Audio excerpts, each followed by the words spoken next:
అందరికీ నమస్కారం. నేను మీ పిసిరెడ్డి. దయచేసి ఈ వీడియో చివరి వరకు చూడండి. ఎవరు ఇంతవరకు క్లియర్గా ఈ విషయాన్ని చెప్పడానికైతే ప్రయత్నించలేదు. నేను చెప్పేదానికి ప్రయత్నిస్తాను. అందుకే మీకు మరీ కోరుకుంటున్నాను, ఈ వీడియో మాత్రం చివరి వరకు చూడండి. వైఎస్ కుటుంబం యొక్క పాలన, రాజకీయం ఏ విధంగా ఉంటుందంటే, నేను చాలాసార్లు చెప్పా, ఒక గుడిని దొంగతనం చేయడానికి పోతారు కొంతమంది దుండగులు. మొత్తం గుడిలో లింగాన్ని మొత్తాన్ని దోచేస్తారు. ఆ పోయేటప్పుడు ఆ గుడి బయట అడుక్కునే ముష్టోళ్ళు ఉంటారు చూడండి, పడుకొని, వాళ్ళ చేతిలో ఒక ₹10 పెట్టి వెళ్ళిపోతారు. ఎందుకంటే గుడి దొంగతనం చేసింది ఎవరు అనేది చెప్పకుండా ఉంటారని. అలా ఉంటుంది ఈ వైఎస్ఆర్ కుటుంబం యొక్క పాలన కానీ, రాజకీయం కానీ. అందుకే ఈ రాష్ట్రంలో, 2 తెలుగు రాష్ట్రాల్లో అనేక మంది రాజకీయ నాయకులు పరిపాలించారు, అభివృద్ధి చేశారు, ఎన్నో చేశారు. కానీ ఈ కుటుంబం చేసినంత దోపిడీ మాత్రం ఎవరూ చేయలేరు. దాదాపుగా 15 లక్షల కోట్లు ఎప్పుడైతే 2003, 2004లో అధికారంకి వచ్చారో, 2002, 2003లో రాజకీయాల్లోకి వచ్చారో, అక్కడ నుంచే ఇలా దోపిడీ అనేది మొదలైంది. చనిపోయినంత మాత్రాన గొప్పోడైపోడు, బతికున్నంత మాత్రాన దుర్మార్గుడైపోడు. చేసిన పాపం ఎప్పటికైనా ప్రజలు తెలుసుకోవాలి. ఆ తెలిసే ప్రయత్నం అయితే మాలాంటి వాళ్ళు చేస్తూనే ఉంటారు. మీరు తెలుసుకోవాలి, మీ జీవితాలు బాగుపడాలంటే ఖచ్చితంగా తెలుసుకోవాలి. వైఎస్ రాజశేఖర రెడ్డి గారి సహకారంతోనే గాలి జనార్దన్ రెడ్డి దందా ఏ విధంగా నడిచింది అనేది మీకు సంక్షిప్తంగా వివరిస్తాను. 2001లోనే బళ్ళారిలో గాలి జనార్దన్ రెడ్డి గారికి మైనింగ్ కంపెనీ ఉంది. అక్కడ ఉండేటటువంటి కొన్ని మైనింగ్ క్వారీస్ చేసుకుంటా, ఇక రియల్ ఎస్టేటు, తర్వాత ఫైనాన్షియల్, ఏదేదో ఉన్నాయి ఆయన వ్యాపారాలు. అందులో ఈ మైనింగ్ అనేది ఒకటి. 2001లోనే అప్పటి ఆంధ్రప్రదేశ్ ప్రభుత్వాన్ని, చంద్రబాబు నాయుడు గారిని రిక్వెస్ట్ చేసుకున్నారు, మీకు అనంతపురం జిల్లా ఓబులాపురం దగ్గర మైనింగ్ ఉంది, గనులు ఉన్నాయి, నాకు కొంచెం పర్మిషన్ ఇస్తే నేను పోయి తవ్వుకుంటాను అని చెప్పి అనేక సార్లు ప్రయత్నించాడు.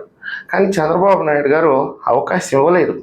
పైగా అందరికీ చెప్పింది ఏంటంటే, అప్పటి ప్రభుత్వం, మైనింగ్ చేసుకోండి, అభ్యంతరం లేదు, కాకపోతే ఆ ఐరన్ ఓర్ మొత్తం కూడా ఏదైతే వస్తుందో దాన్ని ఈ దేశీయంగానే వినియోగించుకోవాలి.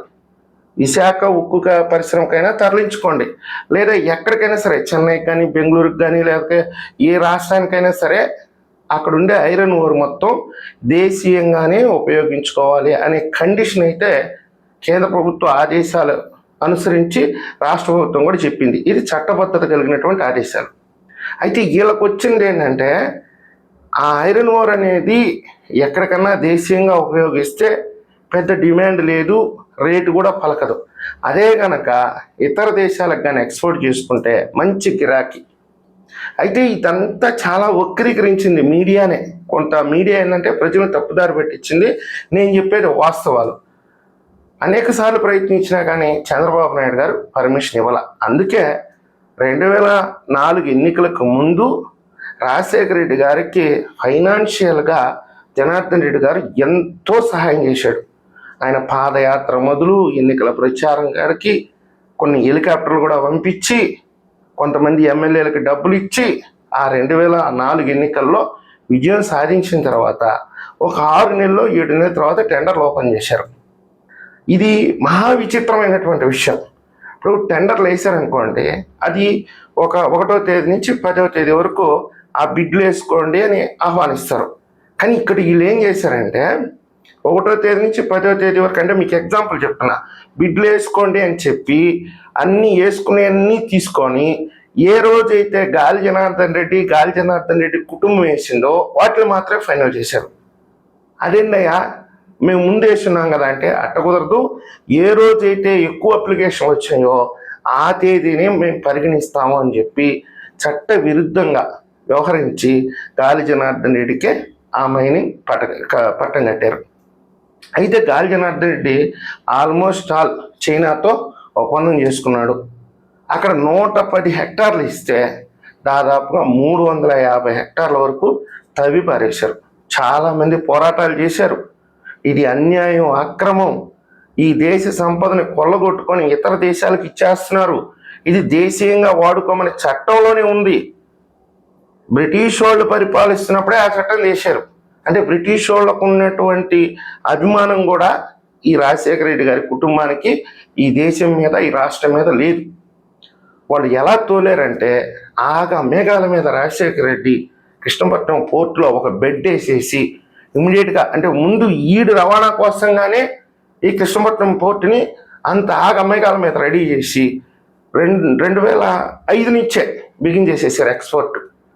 మామూలుగా కాదు, మా నెల్లూరు జిల్లాలో కొన్ని మండల కేంద్రాలు అయితే ఏదైతే ఆ హైవేకి ఆనుకొని ఉంటాయో, అంటే కృష్ణపట్నంకి వెళ్ళే దారిలో ఓబులాపురం నుంచి మొత్తం ఎర్రమట్టి కొట్టుకుపోయినట్టే. ఎవడన్నా బైక్ ఓడిపోయినా కానీ గుద్దేసేది, అడ్డం పోతాయి, కనీసం బ్రేక్ కూడా కొట్టేది కాదు. 30,000 లారీలు పెట్టి నిరంతరం 24 గంటలు తవ్వి తోలేశారంటే చైనాకి. 2007లో అంటే రాజశేఖర రెడ్డి గారి గవర్నమెంట్లోనే తెలుగుదేశం పార్టీ నాయకులు పోయి అక్కడ ధర్నా చేశారు. అచ్చెన్నాయుడు గారు, దేవినేని ఉమా గారు, అప్పుడు తెలుగుదేశం పార్టీలో ఉన్నటువంటి ఎర్రబల్లి దయాకర్ రావు గారు, నాగం జనార్దన్ రెడ్డి గారు, అనేక మంది, ఒక 20 మంది నాయకులు ఓబులాపురం దగ్గరికి వెళ్ళి ధర్నా చేశారు. ఇది అన్యాయం, ఇది అక్రమం, నిబంధనలకు విరుద్ధంగా మీరు ఇక్కడ మైనింగ్ చేస్తున్నారంటే రాజశేఖర రెడ్డి నెట్ట నిలవని అరెస్ట్ చేసి విజయవాడకి తరలించారు వాళ్ళని. ఇప్పటి వరకు కేసు కొనసాగింది. మొన్న కొట్టేశారు వాళ్ళ మీద. అందుకే మొన్న నాగం జనార్దన్ రెడ్డి గారు నేరుగా ఆంధ్రప్రదేశ్కి వచ్చి ముఖ్యమంత్రి గారిని కలిసి పోయింది. అనేక పోరాటాలు చేసిన తెలుగుదేశం పార్టీ చివరికి కేసులు కూడా కోర్టు ద్వారా వెళ్ళింది. ఏమీ జరగల. 2009లో అనుకుంటాను, 2009 సెప్టెంబర్ 2వ తేదీన వైఎస్ రాజశేఖర రెడ్డి గారు మరణించిన తర్వాత అదే సంవత్సరం డిసెంబర్ 7న సిబిఐకి బదిలీ చేసినాడు అప్పుడు ఉన్నటువంటి ముఖ్యమంత్రి రోసయ్య గారు.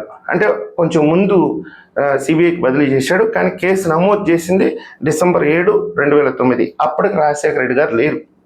ఈ లోపల ఏం చేశారంటే ఎంతైతే మైనింగ్ చేశారో దాంట్లో మొత్తం రాజశేఖర రెడ్డి గారికి, రాజశేఖర రెడ్డి గారి కుటుంబానికి వాటా. ఈ బినామీ కంపెనీలన్నీ పెట్టి జగతి పబ్లికేషన్స్, ఇప్పుడు చూస్తున్నాం కదా అబద్ధాల యాక్చి, ఈ యాక్చి కానీ, ఆ పేపర్ కానీ, తర్వాత వచ్చే కొన్ని పవర్ ప్లాంట్లు కానీ, ఈ అనేకమైనటువంటి సూట్ కేస్ కంపెనీలకు మొత్తం జనార్దన్ రెడ్డి కమిషన్ రూపంలో వైఎస్ కుటుంబానికి తరలించారు. రాజశేఖర రెడ్డి గారు కానీ మరణించకుండా కానీ ఉండుంటే ఈరోజు గాలి జనార్దన్ రెడ్డి గారితో పాటే రాజశేఖర రెడ్డి గారు కూడా చెంచలగూడ జైల్లో చెప్పకూడదు తినాల్సిన పరిస్థితి వచ్చేది. ఇక్కడ చూడండి, ప్రజలను మభ్యపెట్టేశారు, అనేక రకాలుగా ఇబ్బందులు పెట్టారు. ఎవరైతే పోరాటం చేశారో వాళ్ళ మీద అక్రమ కేసులు పెట్టారు.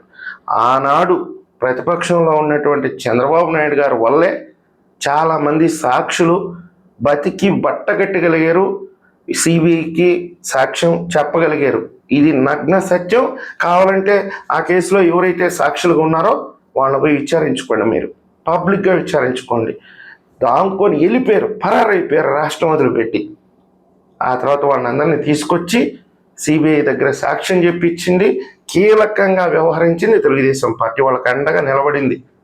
కొంతమందిని బయట తిరిగితే చంపేస్తామని బెదిరిస్తే గాలి జనార్దన్ రెడ్డి అండ్ గ్యాంగు, ఆ గ్యాంగులో కీలకమైన వ్యక్తి ఎవరు? జగన్మోహన్ రెడ్డి.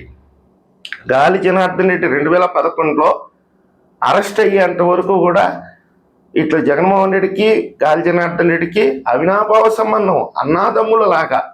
ఎప్పుడైతే 2011లో ఆయన అరెస్ట్ అయ్యి జైలుకు పోయాడో అప్పటి నుంచి నాకు సంబంధం లేదు. ఎందుకంటే ఈయన ఓదార్పు యాత్ర చేస్తున్నాడు. అసలే ఇది ఒక పెద్ద అవినీతి తిమింగళం అయితే ఈ తిమింగళం కూడా మనదే అంటే ప్రజలు ఇక గాండ్రించి మొహాన్ని వస్తారనుకున్నారో ఏమనుకున్నారో, నెట్ట నిలవన సంబంధం లేదని చెప్పేసుకున్నారు. కానీ జగన్మోహన్ రెడ్డికి సంబంధించి బెంగళూరులో ఉన్నటువంటి ప్యాలెస్లు కానీ, హైదరాబాద్లో ఉండే ప్యాలెస్లు కానీ, ఇంకా చాలా చాలా భూములు ఉన్నాయి ఇతర రాష్ట్రాలు, ఇవన్నీ కూడా గాలి జనార్దన్ రెడ్డి గిఫ్ట్గా ఇచ్చినవి. అవన్నీ 2002, 2001లో చంద్రబాబు నాయుడు గారి దగ్గరికి వెళ్ళి ప్రభుత్వం ఏదైతే భూమి ఇచ్చిందో వైఎస్ రాజశేఖర రెడ్డి గారికి ఇంటి స్థలం, దాన్ని అమ్ముకుంటాను అని పోతే చంద్రబాబు నాయుడు గారు ఒప్పుకోలే. అదే 2004 ఎన్నికల తర్వాత జనార్దన్ రెడ్డికి ఎప్పుడైతే మైనింగ్ లీజ్ వచ్చిందో ఆ తర్వాత ఆ కుటుంబం కొన్ని వేల కోట్లలోకి వెళ్ళిపోయింది. సిబిఐ తేల్చింది ఏంటంటే అక్రమంగా అమ్ముకున్నటువంటి ఐరన్ ఓర్ విలువ ఒక 880 కోట్లు అని చెప్తుంది. కానీ వాస్తవంగా చెప్పాలంటే అది దాదాపుగా 5,000 కోట్లు ఉంటుందండి. ఇది వాస్తవం. ఇది 5,000 కోట్లు దోచుకున్నారు. దాంట్లో ఇలా వాటాలు ఎంతో కూడా మనకైతే అర్థం కాదు. సాక్ష్యం చెప్పేవాడు కూడా లేడు. అయితే ఇప్పుడుండే జగన్మోహన్ రెడ్డి కేసుల్లో కూడా కొన్ని నిధులు వచ్చేసి జనార్దన్ రెడ్డి నుంచి వచ్చినాయి అనేది ఆరోపణలు ఉన్నాయి కాబట్టి వాటి మీద కూడా విచారణ జరిగింది కాబట్టి మన జగన్మోహన్ రెడ్డి గారికి కూడా ఖచ్చితంగా ఈ కేసు ఎఫెక్ట్ ఉంటుంది. దీని ఎఫెక్ట్ ద్వారా జగన్మోహన్ రెడ్డికి కూడా కొంత శిక్ష పెరిగేటటువంటి అవకాశం కూడా ఉంది. కాబట్టి ఇది వాస్తవం. ఎంత కప్పెట్టేసినా ఇది దాగేది కాదు. ఇలా పుట్టుకే అవినీతి, దుర్మార్గం, దౌర్జన్యం. మామూలు వ్యక్తులు కాదు వీళ్ళు. ఏదో మనకి దగ్గరకు వచ్చి హగ్ చేసుకొని ముద్దులు పెట్టుకున్నంత మాత్రాన వీళ్ళు చేసిన పాపాలు మర్చిపోలేని. ఇలాంటి విషయాలు మా లాంటి వాళ్ళు చెప్తే మా గొంతు నొక్కేస్తారండి. దయచేసి అర్థం చేసుకోండి. ధైర్యంగా ఈరోజు చెప్పగలుగుతున్నామంటే అది అక్కడ చంద్రబాబు నాయుడు గారు ఉన్నారు, పవన్ కళ్యాణ్ గారు ఉన్నారు, లోకేష్ గారు ఉన్నారు కాబట్టే మా లాంటి ప్రజాస్వామ్యవాదులు ప్రజలకి నిజాన్ని చెప్పగలుగుతున్నాం. దయచేసి అర్థం చేసుకుంటారని ఆశిస్తున్నాను. ఈ వీడియో మీకు నచ్చినట్టయితే లైక్ చేయండి, సబ్స్క్రైబ్ చేయండి. ధన్యవాదాలు.